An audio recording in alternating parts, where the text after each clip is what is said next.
The medieval period, spanning roughly from the 5th to the 15th centuries, was a time of great change and upheaval in Europe. From the ashes of the Roman Empire rose a new social order, one dominated by powerful lords and their armed retainers, knights. Knights were more than just warriors. They were the protectors of the realm, the enforcers of justice, and the embodiment of chivalry. These mounted warriors, clad in shining armor, played a pivotal role in shaping the political, social, and military landscape of medieval Europe. Their lives were a complex tapestry woven from threads of duty, honor, and danger. To understand the medieval world, one must understand the life of a knight. The path to knighthood was a long and arduous one, beginning in childhood, filled with rigorous training and unwavering dedication.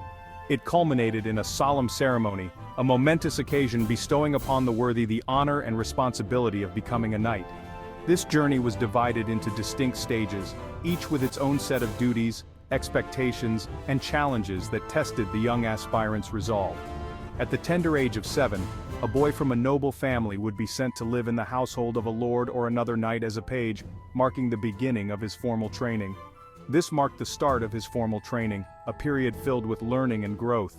Pages learned the basics of combat, horsemanship, and courtly manners, skills essential for their future roles.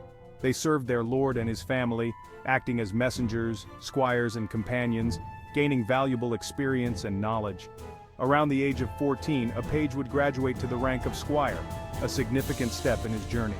A squire was a knight's personal attendant, responsible for various crucial tasks. He would care for his knight's armor, weapons, and horse, ensuring everything was in perfect condition for battle. Squires accompanied knights into battle, providing support and learning the art of war firsthand, gaining invaluable experience.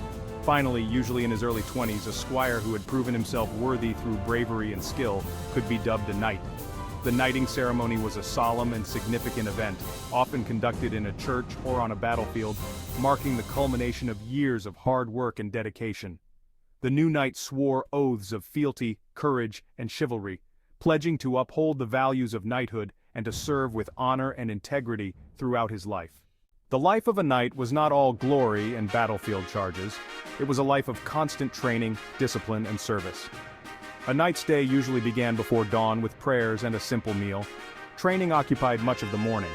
Knights honed their skills in swordsmanship, lance throwing, horseback riding, and wrestling.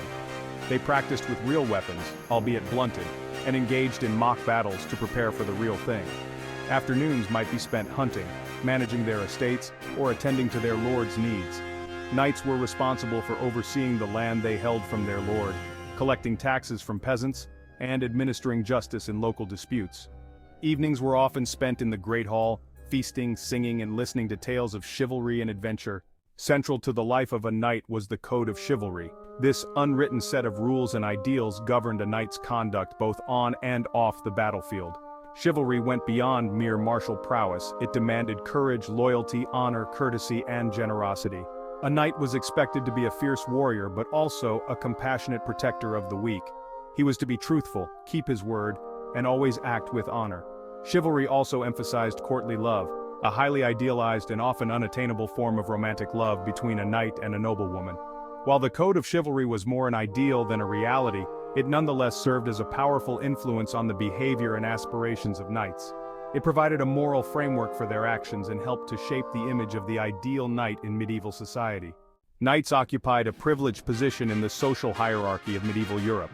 They were members of the warrior class, second only to kings and powerful nobles. Knights held land, known as fiefs, in exchange for military service to their lord. This system of landholding and military obligation formed the backbone of feudalism. Knights were essential to the defense of the realm. They were the primary military force of the medieval period, fighting off Viking raids, suppressing peasant revolts, and waging war against rival kingdoms. In times of peace, knights served as administrators, judges, and advisors to their lords. They played a vital role in maintaining order and stability in a society often characterized by violence and uncertainty.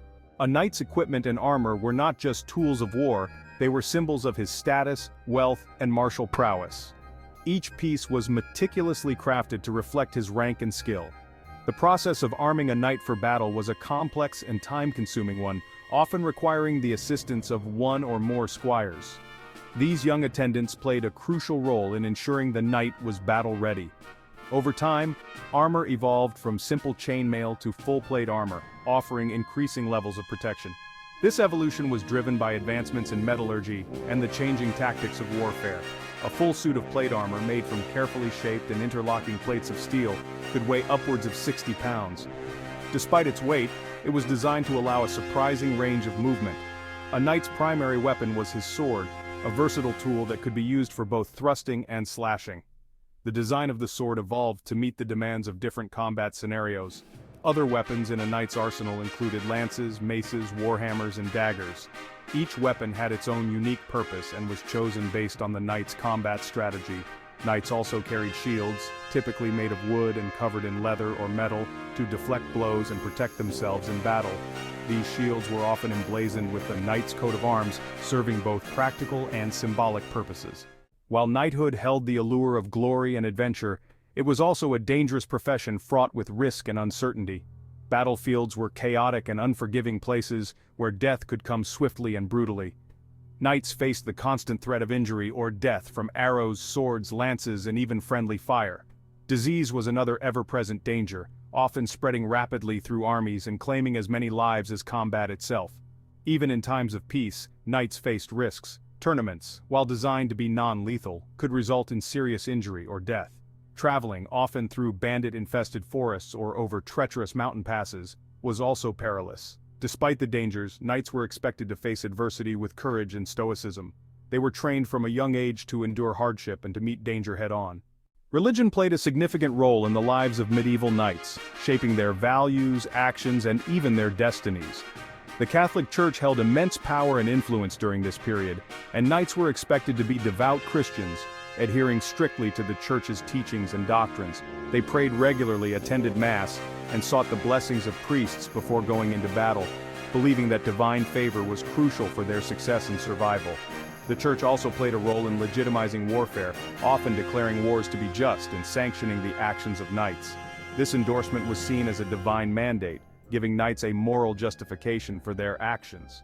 The Crusades, a series of religious wars fought between Christians and Muslims for control of the Holy Land, were a prime example of the intersection of faith and warfare in the medieval world.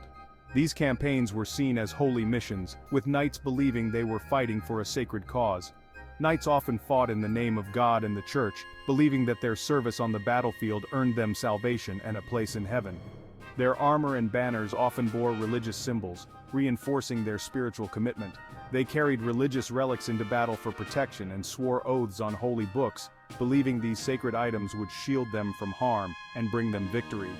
The Church, in turn, provided knights with spiritual guidance, absolution for their sins, and the promise of a place in heaven. This spiritual support was a crucial aspect of a knight's life, offering them comfort and reassurance in the face of the perils of warfare. While the age of knights may be long gone, their legacy continues to resonate in our collective imagination. Knights have become enduring symbols of courage, honor, chivalry, and romance. They are the stuff of legends, inspiring countless books, movies, and works of art. From King Arthur and his Knights of the Round Table to Joan of Arc, the Maid of Orleans, stories of knights have captivated audiences for centuries. Their exploits on the battlefield and their adherence to a strict moral code have made them archetypal heroes. Today, the word knight still evokes images of bravery, nobility, and selflessness. While the historical reality of knighthood may have been more complex and nuanced, the ideals that knights represented continue to inspire and resonate with people around the world. The medieval knight, with his shining armor, his code of honor, and his life of duty and danger, continues to fascinate us. Knights were products of their time, shaped by the social, political, and religious forces of the medieval world. Their lives were a complex mix of violence and piety, of brutality and refinement. Yet, through it all, the ideal of the knight as a warrior, a protector, and a man of honor has endured.